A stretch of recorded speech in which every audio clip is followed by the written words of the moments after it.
이제 하나님의 말씀 함께 읽도록 하겠습니다. 레위기 8장 1절에서 9절 말씀입니다. 제가 먼저 1절 읽겠습니다. 여호와께서 모세에게 말씀하여 이르시되 너는 아론과 그의 아들들과 함께 그 의복과 관유와 속죄제의 수송아지와 순양 2마리와 무교병 1광주리를 가지고 온 회중을 회막문에 모으라. 모세가 여호와께서 자기에게 명령하신 대로 하매 회중이 회막문에 모인지라. 모세가 회중에게 이르되 여호와께서 행하라고 명령하신 것이 이러하니라 하고 모세가 아론과 그의 아들들을 데려다가 물로 그들을 씻기고 아론에게 속옷을 입히며 띠를 띠우고 겉옷을 입히며 에봇을 걸쳐 입히고 에봇에 장식띠를 띠워서 에봇을 몸에 메고 흉패를 붙이고 흉패에 우림과 둠밈을 넣고 9절은 함께 읽겠습니다. 그의 머리에 관을 씌우고 그 관 위 전면에 금패를 붙이니 곧 거룩한 관이라. 여호와께서 모세에게 명령하신 것과 같았더라. 아멘. 함께 기도합니다. 아버지 하나님 감사합니다. 이렇게 모여서 하나님 앞에 예배할 수 있게 하시고 또 온라인으로 예배할 수 있게 하시니 감사합니다. 어떤 모양으로 하나님 앞에 있던 우리를 드리오니 우리 몸을 받으시고 우리의 마음을 받으시고 우리의 예배를 받아 주시옵소서. 이 시간도 우리가 구약 레위기 8장의 말씀을 함께 읽었습니다. 이 말씀을 통하여 우리에게 말씀하시는 하나님을 배웁게 하시고 하나님 말씀 앞에 순종함으로 나아가게 하여 주시옵소서. 감사하며 예수님 이름으로 기도합니다. 아멘.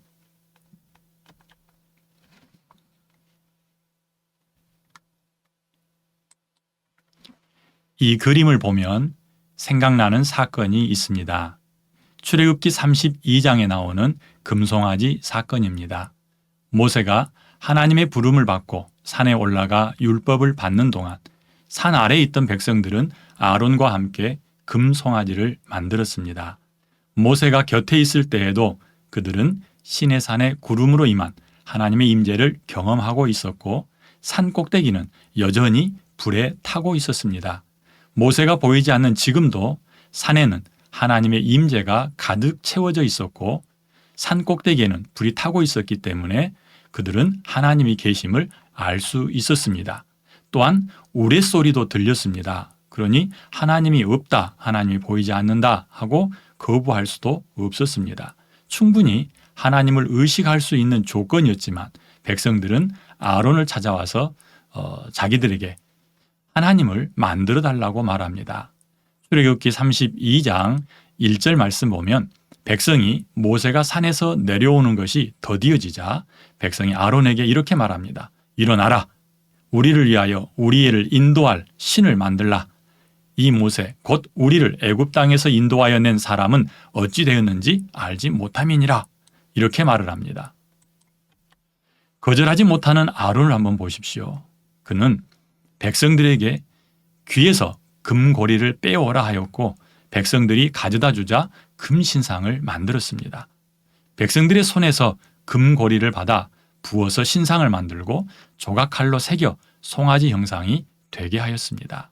그랬더니 백성들은 이 금송아지가 이스라엘 백성을 애굽에서 인도하여 낸 그들의 신이라고 말합니다. 어처구니 없는 일입니다.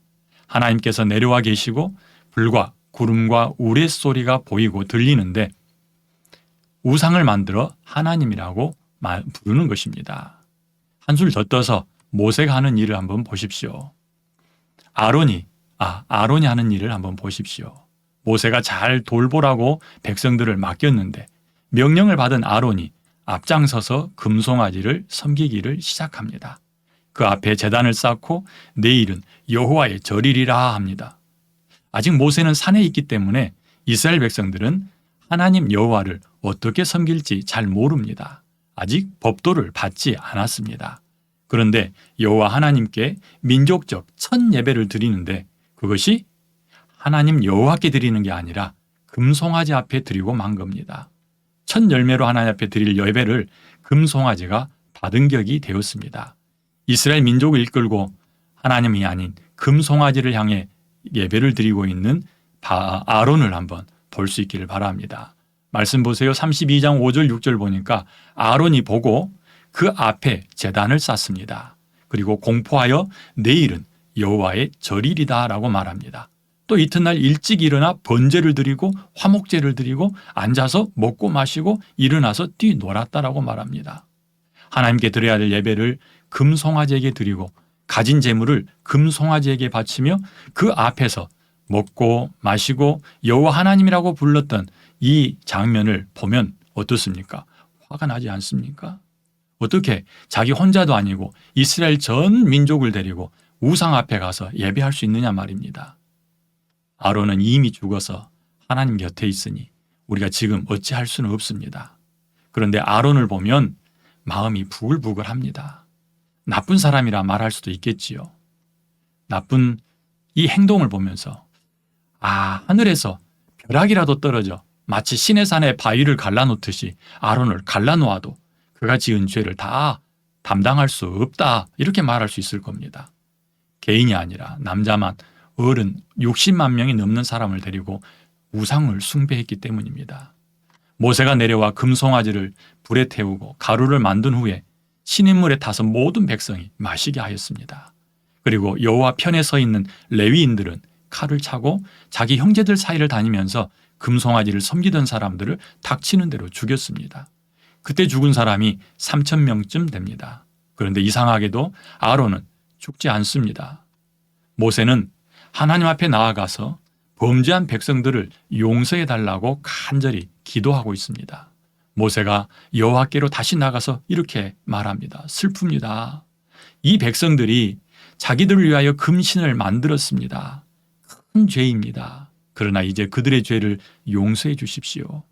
만약에 그렇지 아니하시면 오나건대 주께서 기록하신 책에서 내 이름을 지워버려 주십시오. 이렇게 간절히 중보하며 기도합니다.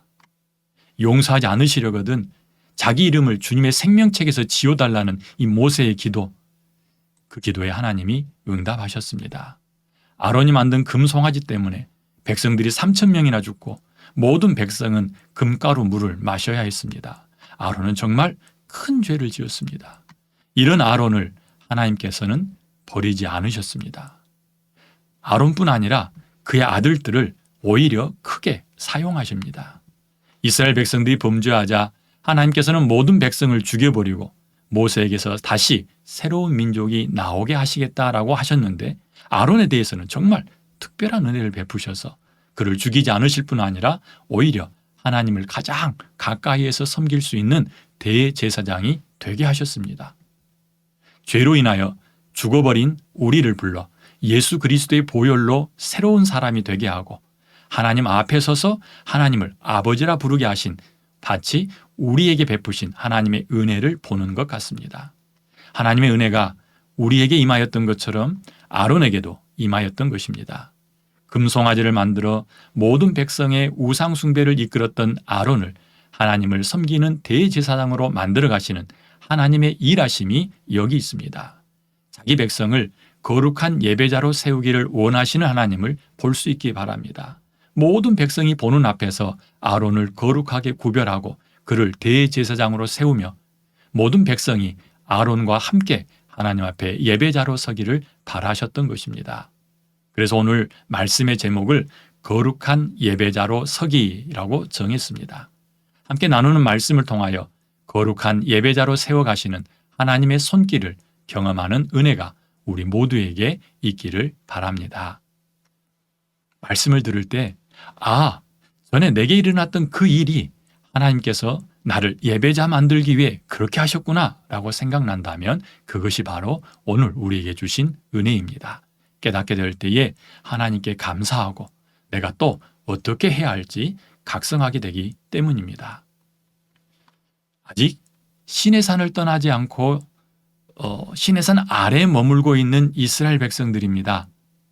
방금 전 제가 소개한 것처럼 출애굽기 32장에 나와 있는 우상을 숭배했던 그 자리에 아직 머물러 있을 때라는 말씀입니다. 오늘 우리가 함께 읽은 레위기 8장의 배경입니다.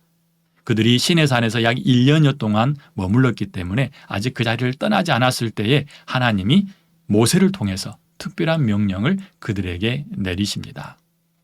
레위기서 우리가 방금 읽었던 8장 1절로 3절 말씀에 보면 여호와께서 모세에게 이렇게 명령하십니다. 너는 아론과 그의 아들들과 함께 몇 가지를 준비해와라. 의복, 관유, 그리고 속죄제의 숫송아지, 순양, 무교병 한 강주리. 1년 전 이 자리에서 아론은 금송아지를 만들었고 모든 백성과 함께 금송아지를 향하여 애굽에서 구원해낸 여호와라 하면서 제사를 드렸습니다. 시간이 흘러 하나님께서 이제는 모세를 통해 아론과 그의 아들들을 불러 같은 자리에 세우고 계십니다. 하나님께서 그들을 이스라엘 가운데 거룩한 예배자로 세우시려는 목적이 있습니다. 그런데 그들에게 어떤 절차를 거쳐서 구별하고 또 하나님께 드리게 하는지 함께 찾아보면서 은혜를 나누고자 합니다. 아론에 대해서 금송아지를 만들었던 죄인에 대한 이미지가 남아있는 모든 백성 앞에서 하나님이 행하시는 일은 그를 거룩한 예배자로 만드는 일이었습니다. 한 번의 의식으로 해결하는 것이 아니었습니다. 7일 동안 아론과 그의 아들들을 거룩하게 만드셨습니다. 우리는 예수 그리스도의 보혈로 단번에 거룩하게 만들어졌지만 하나님은 거룩하신 독생자 예수 그리스도께서 성육신 하시기 전이었기에 아론을 다른 방법으로 거룩하게 만드십니다. 모세에게 준비시킨 재료들이 뭐였습니까? 의복과 관유와 속죄제의 숫송아지와 순양 2마리 그리고 무교병 한 광주리입니다. 하나님께서 모세와 그의 아들들을 구별해 가고 또 하나님께 헌신하게 하는데 2가지가 굉장히 중요한 게 들어있어요. 하나는 거룩하게 구별하는 것이요. 또 하나는 온전히 하나님께 드리는 것입니다. 그래서 모세는 먼저 하나님의 명령대로 회중들을 모두 불러서 그 자리에 모았습니다. 마치 1년 전 오늘을 보는 것 같습니다. 모세가 시내산에 올라가고 없을 때에 온 회중이 아론을 앞세워서 금송아지를 만들었던 것처럼 이제 똑같은 모양으로 하나님 앞에 모든 회중들이 불려왔습니다. 그리고 아론의 아들들에게 행할 의식을 어떻게 할지 또 왜 그런 의식을 행하는지 모세가 차근차근 백성들에게 설명을 합니다. 왜 그랬을까요? 하나님께서는 아론이 확실하게 바뀌었음을 모든 백성들에게 알려주려 하셨습니다. 그리고 하나님께서 그를 거룩하게 받으셨으니 앞으로 누구도 아론을 대적하여 전에 죄지었던 일을 들먹이지 못하게 하시려 하였을 것입니다. 우리는 모세와 아론을 대적하여 자기도 예배자가 되겠다고 나섰던 고라와 그 일당의 일을 잘 알고 있습니다. 그런 상황이 발생하더라도 흔들리지 않을 근거를 마련하신 것입니다. 아론은 하나님께서 모든 백성 앞에서 인정하고 거룩하게 구별한 대제사장임을 확실히 하셨습니다. 하나님이 행하시는 일은 분명합니다. 아론과 그의 아들들을 구별하여 거룩한 제사장이 되게 하시는 것입니다. 그리고 이 절차는 7일 동안 진행되는데 2가지 단계로 진행됩니다. 먼저는 거룩하게 구별하는 것이요. 다음으로는 그들을 하나님께 헌신하게 하는 것입니다. 구별하려 드리는 일은 일주일 동안 진행됩니다. 예배자로 구별하여 자칫 우리가 가진 어떤 것을 하나님께 드리는 것으로 예배를 이해할 수 있는데 아론이 드리는 예배는 그런 예배가 아니었습니다. 아론의 예배를 잘 들여다보면 우리가 어떻게 예배를 드려야 하는구나 하고 이해할 수 있다는 뜻입니다. 잘 들어보십시오. 우리는 우리에게 있는 어떤 것을 가지고 하나님께 드리는 것을 예배라고 생각할 수 있습니다. 하지만 예배의 진정한 의미는 무엇을 드리는 것이 아니라 나를 하나님께 드리는 것입니다. 내가 하나님께 드려지는 제물입니다. 나를 거룩하게 구별하여 내 자신이 제물이 되어 하나님께 드려지는 것, 그것이 바로 예배입니다. 만약 이러한 마음과 자세가 이루어지지 않으면 나와 하나님은 마치 동등한 관계에 있는데 내가 가진 어떤 것을 하나님께 선물하는 것처럼 주는 그런 구조가 만들어질 수 있다는 것입니다. 모세가 모든 백성 앞에서 아론과 그의 아들들을 거룩하게 구별한 다음 그들을 하나님께 드립니다. 우리가 하나님 앞에 예배를 드릴 때에도 꼭 간직해야 될 마음이 있습니다. 나를 드리는 것이라는 것을 잊지 않는 것입니다. 찬송을 드리고 헌금을 드리고 기도를 드리지만 이 모든 것에 내가 포함되어 있어야 합니다. 내 자신이 그 안에 들어가지 않고 물질을 드리고 기도를 드리고 찬송을 드린다면 그거는 결코 예배를 할 수 없습니다. 찬송은 똑같이 하지만 그냥 노래하는 것이 될 거고요. 헌금하는 것은 물질을 드리지만 그냥 적선하는 것처럼 그렇게 될 것입니다. 계속해서 모세가 아론과 그 아들들을 어떻게 거룩하게 구별하는지 보시면서 내가 하나님 앞에 어떤 예배자가 되어야 될지 생각해 보면 좋겠습니다. 하나님께서 정해주신 방법이니 하나님의 방법입니다. 하나님께서 자기 백성을 거룩하게 하시는 방법을 잘 보셔야 우리도 우리 자신을 거룩하게 구별하는 데 도움을 받을 수 있습니다.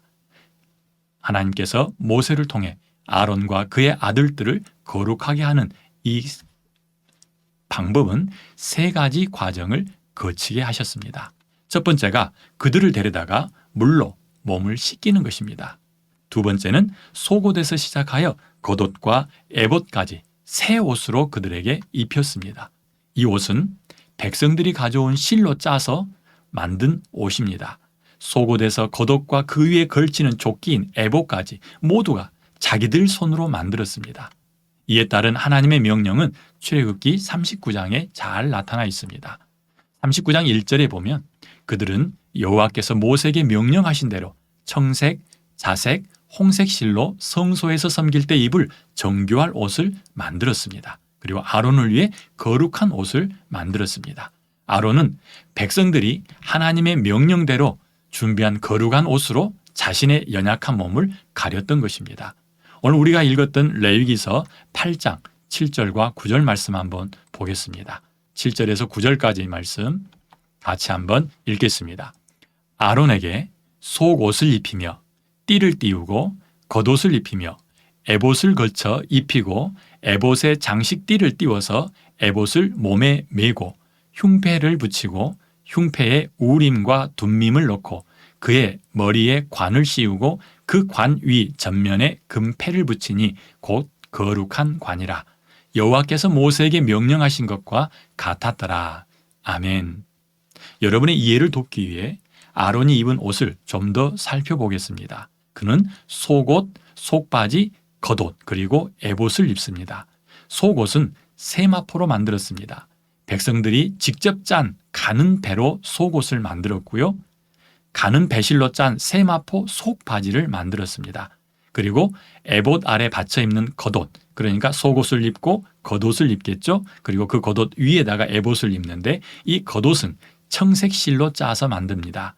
겉옷은 또한 수 놓아서 장식하였고 그 위에 조끼같이 생긴 에봇을 입게 됩니다.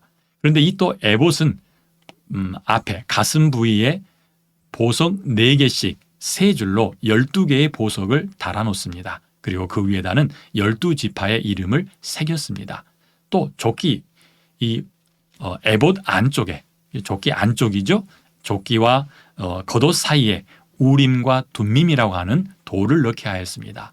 이 돌은 하나님의 뜻을 구별하는 데 사용하도록 그렇게 하셨지요. 그리고 그의 머리에는 세마포로 만든 관을 씌웠습니다. 이 모자는 거룩한 모자이며 앞부분에는 금으로 장신구를 하나 달았는데 거기에는 여호와께 성결이라고 쓰여 있습니다. 모세는 빠뜨리지 않고 이렇게 아주 중요한 문구를 기록하고 있습니다. 그게 뭐냐면 방금 우리가 살펴봤던 말씀 9절에도 나오는데 맨 끝에 나오죠. 여호와께서 모세에게 명령하신 것과 같았더라. 누가 보아도 아론과 그 아들들을 거룩하게 구별하는 것은 여호와 하나님께서 명령하신 대로 그대로 된 것입니다. 물로 씻고 옷을 입혔으니 그들은 거룩한 제사장으로 준비되어진 것입니다. 하나님께서 정하신 거룩하게 구별하는 과정이 아직 하나 더 남아 있습니다. 레위기 8장 10절 말씀에 이렇게 기록하고 있어요. 레위기 8장 10절 제가 읽어드리겠습니다.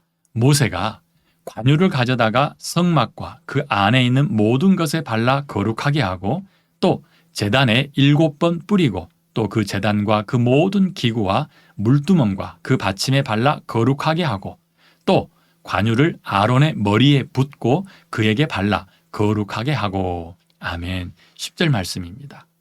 하나님께서 정하신 비율로 여러 가지 향료와 기름을 섞어서 만든 관유입니다.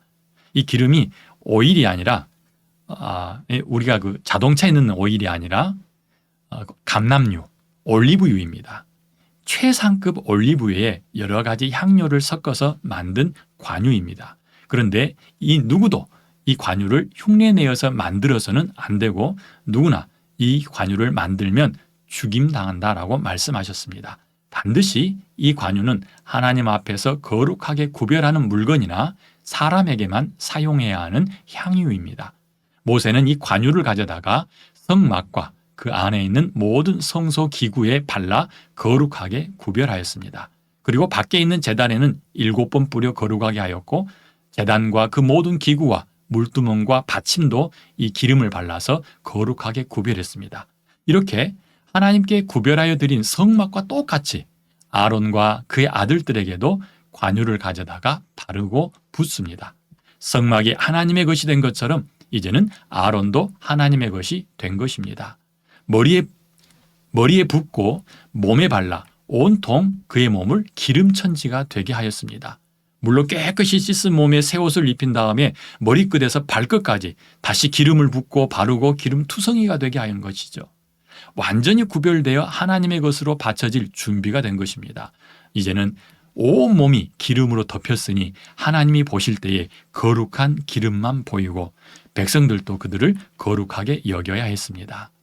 다시 정리하고 넘어갑니다.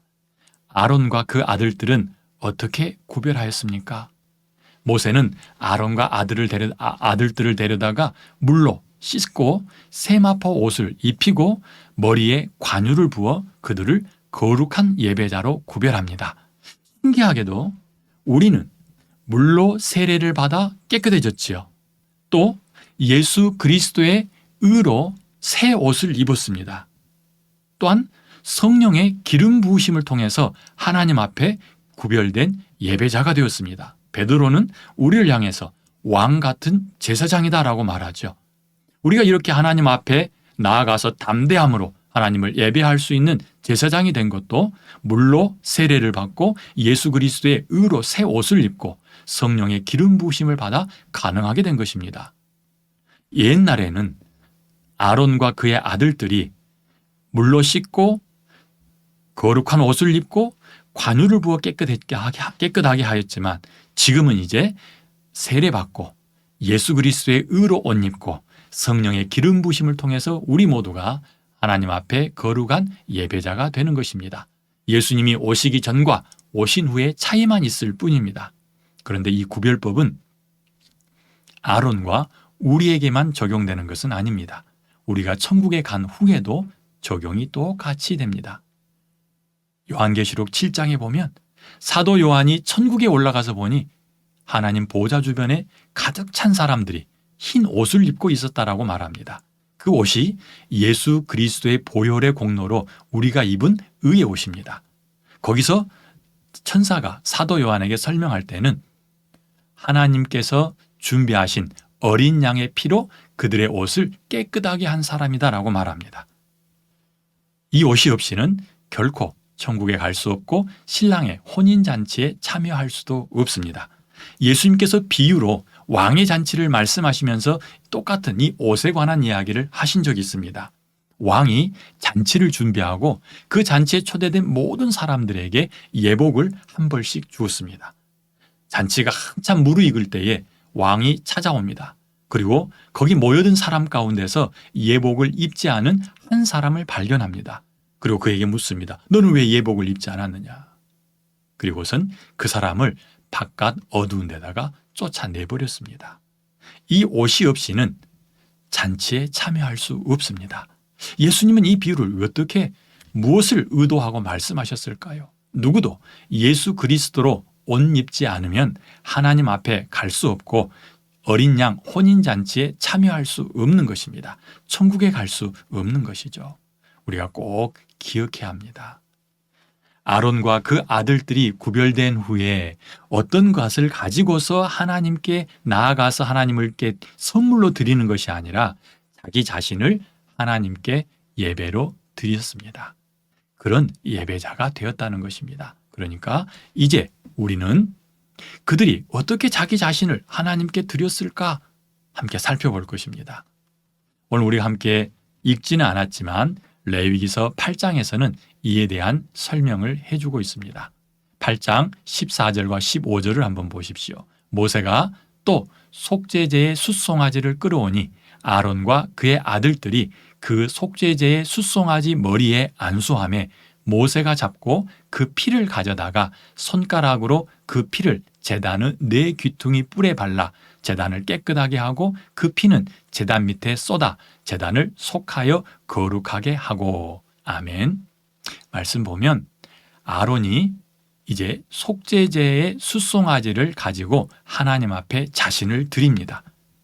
이 속죄제의 숫송아지 머리에 손을 얹고 안수함으로 그 의식이 자기와 송아지가 하나 되는 것이 되었습니다.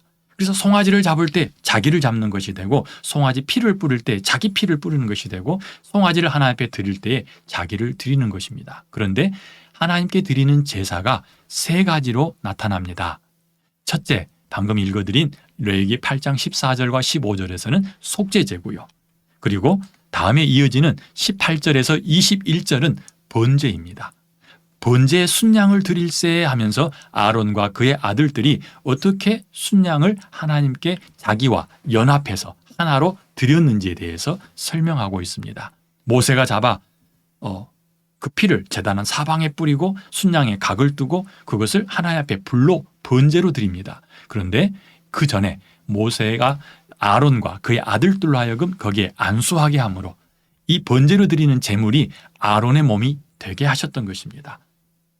뿐만 아니라 세 번째 제사가 있습니다. 세 번째는 22절로 24절에 나오는데 그것은 위임식 순양이다 이렇게 말합니다. 보십시오. 또 다른 순양 곧 위임식의 순양을 드릴세 아론과 그의 아들들이 그 순양의 머리에 안수하며 세 가지 제사를 드리는데 세 가지 제사 모두 다 공통적으로 그 머리에 안수하여 하나 되게 했다는 겁니다. 그러니까 아론과 그의 아들들은 하나님 앞에 제사를 드리되 누구를 드립니까? 자기 자신을 드리고 있는 것입니다. 이렇게 모세는 하나님이 명령하신 대로 모세와 그 아들들을 거룩하게 구별하였고 또한 모세와 그 아들들을 하나님이 기뻐하신 향기로운 제사로 드렸던 것입니다. 이제 이 말씀을 한번 제가 드리면 이해가 아주 쉽게 될 거예요. 우리는 하나님이 기뻐 받으실 거룩한 산 제사로 하나님께 드려져야 됩니다. 우리가 드리는 예배, 하나님이 기뻐 흠양하시는 향기가 되어야 합니다. 마치 아론과 그의 아들들이 드렸던 그 제사처럼 우리가 우리 자신을 드릴 때에 하나님은 우리의 그 살아있는 제사를 받으시고 또한 흠양하시면서 기뻐하신다는 것입니다. 우리가 앞서 살펴보았듯이 아론은 우상 숭배를 주도적으로 진행했던 인물입니다. 그런 아론을 하나님께서 버리지 않으셨고 예배자로 다시 만들어 가셨습니다. 물로 씻고 거룩한 옷을 지어서 입히고 관유를 부어 거룩하게 구별하셨습니다. 그리고 속죄제, 번제, 위임식 순양을 통하여 그들을 받으셨습니다. 아론과 그의 아들들이 가지고 있는 죄를 씻기 위해서 속죄제를 드리게 하셨고요. 또한 그들의 헌신을 받으시기 위해서 번제를 드리라고 말씀하셨고요. 또 그들이 그냥 자신만의 하나님 앞에 드려지는 제사가 아니라 모든 백성들을 대표하는 대제사장 그리고 제사장이었기 때문에 그 직분을 위임받은 위임식 순양을 또 하나님께 드렸던 것입니다. 이렇게 아론과 그의 아들들은 구별되고 하나님께 드려진 존재가 되었습니다. 에베소서 5장에 가면은요, 우리에게 아주 의미심장한 말씀을 합니다. 이 말씀을 바울이 우리에게 줄 때에 남편들에게 주는 말씀이에요. 그런데 바울은 이 에베소서 5장을 통해서 교회와 그리고 교회의 머리 대신 예수 그리스도의 관계를 남편과 아내의 관계를 통해서 설명합니다. 그러니까 에베소서 5장을 읽을 때면 우리는 이중적인 의미를 받으면서 듣는 거죠. 하나는 교회와 머리 대신 예수 그리스도, 또 하나는 아내와 남편 된 우리들의 받아야 될 모습. 자, 5장 25절로 27절을 보세요. 남편들아, 아내 사랑하기를 그리스도께서 교회를 사랑하시고 그 교회를 위하여 자신을 주심같이 하라. 이는 곧 물로 씻어 말씀으로 깨끗하게 하사 거룩하게 하시고 자기 앞에 영광스러운 교회로 세우사 티나 주름 잡힌 것이나 이런 것들이 없이 거룩하고 흠이 없게 하려 하심이라. 아멘. 말씀을 보니까 두 개가 연합되어 있죠. 교회와 예수 그리스도, 그리고 남편과 아내. 그런데 우리가 주목하여 봐야 될 부분은 여기입니다. 예수 그리스도께서 자기 자신을 교회를 위하여 주셨답니다. 그런데 이것을 다른 말로 표현하기를 물로 씻고 말씀으로 깨끗하게 하여서 거룩하게 하시고 자기 앞에 영광스러운 교회로 세우셨다는 거죠. 그러니까 우리 성도들을 예수 그리스도께서 물로 깨끗이 씻어주시고 말씀으로 깨끗하게 하시고 거룩한 교회가 되어서 예수 그리스도 앞에 서게 하였다라고 말하는 것입니다. 아까 제가 소개했던 것처럼 계시록 7장 14절에서도 같은 말씀이 나옵니다. 14절에 이렇게 기록하고 있어요. 이는 큰 환난에서 나오는 자들인데 어린 양의 피에 그 옷을 씻어 희게 하였느니라. 사도 요한이 허다하게 많은 사람들, 셀 수 없는 많은 사람들을 보고 있을 때에 천사가 요한에게 묻습니다. 저들이 흰 옷을 입었는데 저게 뭐냐? 어떻게 흰 옷을 입었느냐? 그랬을 때 사도 요한이 저는 잘 모릅니다. 설명해 주십시오라고 말을 했고 그 천사가 말하는 게 이 사람들은 큰 환난을 통과해서 나오는 사람들인데 모두가 다 어린 양의 피에 자기 옷을 씻어서 희게 되었다라고 말하는 겁니다. 자, 우리는 예수 그리스도의 보혈로 씻어서 희게 되었습니다. 아론이 물로 씻고 피로 묻혀서 거룩하게 되었던 것처럼 우리는 물로 세례받고 예수 그리스도의 보혈을 우리 몸에 쏟아 부음으로 예수 그리스도의 피로서 거룩하게 구별된 겁니다. 이렇게 하신 것은 우리를 하나님께서 기뻐하시는 거룩한 산제사로 드리는 왕 같은 제사장을 만들기 위함입니다. 하나님께서 제사장 아론과 그의 아들들을 거룩하게 구별하고 그들을 받으시는 그 모습을 우리에게 고스란히 보여주시면서 우리가 어떤 모습으로 우리 자신을 구별하고 또 하나님께 드려야 하는 예배자의 모습을 갖추게 해야 될지 알게 하셨다는 말씀이죠. 우리는 이미 예수 그리스도의 보혈로 깨끗하게 씻고 예수 그리스도의 의의 옷을 입었고 성령의 기름 부으심을 받은 거룩한 제사장입니다. 베드로가 고면한 것처럼 왕 같은 제사장이 되었다는 말씀입니다. 그러니 이제 우리에게 남은 것은 무엇입니까? 우리 자신을 거룩한 산 제사로 드리는 것입니다. 또 우리를 어두운 데서 불러내서 하나님의 거룩함에 들어가게 하신 하나님의 그 크신 은혜를 사람들에게 알리기 위해서 우리에게 그렇게 하셨습니다. 바울은 로마서 12장 1절에서 우리에게 거룩한 산제사를 드려야 되는 산제물이 되었다라고 말을 하죠. 그리고 이것이 우리가 드릴 영적 예배라고 말합니다. 방금 제가 말씀드린 것처럼 우리는 이렇게 하나님 앞에서 영적 예배를 드려야 하는 거룩한 제사장입니다. 자, 이제 하나님이 기뻐 받으시는 제사를 드리는 제사장으로 서야 할 것입니다. 어떻게 드릴까요? 우리는 함께 모여서 형식을 갖춰서 드리는 예배로 하나님을 예배하는 제사장이 되고요. 또 한편으로는 우리의 삶으로 하나님께 드리는 제사장들입니다. 그러니 우리는 모일 때마다 찬송하며 하나님께 예배하고 흩어져서 우리의 삶으로 하나님께 예배를 드리는 것입니다. 우리가 꼭 기억해야 될 것은 물과 옷과 관유로 거룩하게 구별하는 삶이 있어야 하고 또한 우리 자신을 하나님께 드리는 삶이 있어야 한다는 것입니다.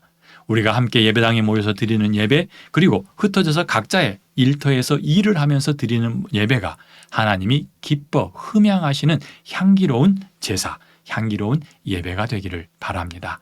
그러기 위해서는 우리가 고민해야 할 것입니다. 내가 어떻게 하는 것이 구별하는 것일까? 나는 어떻게 드리는 것이 내 자신을 이 제물에 함께 섞어서 드리는 것일까? 고민하면서 또 하나님이 기뻐하시는 제사장으로서 하루하루를 살아가시기를 바랍니다. 기도하겠습니다. 좋으신 아버지 하나님, 감사합니다. 우리를 부르셔서 왕 같은 제사장이 되게 하시니 감사합니다. 아론과 그의 아들들을 따로 세워서 모든 백성 앞에서 거룩하게 구별하고 그들을 거룩한 제사장으로 삼으실 뿐만 아니라 그들의 몸을, 그들의 마음을, 그들의 온 삶을 받으신 것을 보았습니다. 아버지 하나님, 우리가 저들처럼 하나님 앞에 거룩한 제사장이 되었습니다. 예수 그리스도로 인하여 거룩한 옷을 입고 구별되었으며 또한 이제 우리 몸을 하나님이 기뻐하시는 산 제사로 드리는 거룩한 제사장이 되었습니다. 어떤 모습으로 하나님 앞에 서 있을지 고민하게 하시되 우리 안에 계신 성령 하나님의 인도하심 따라서 하나님이 기뻐 받으시는 예배자의 삶을 살게 하여 주시옵소서. 감사하며 예수님 이름으로 기도합니다. 아멘.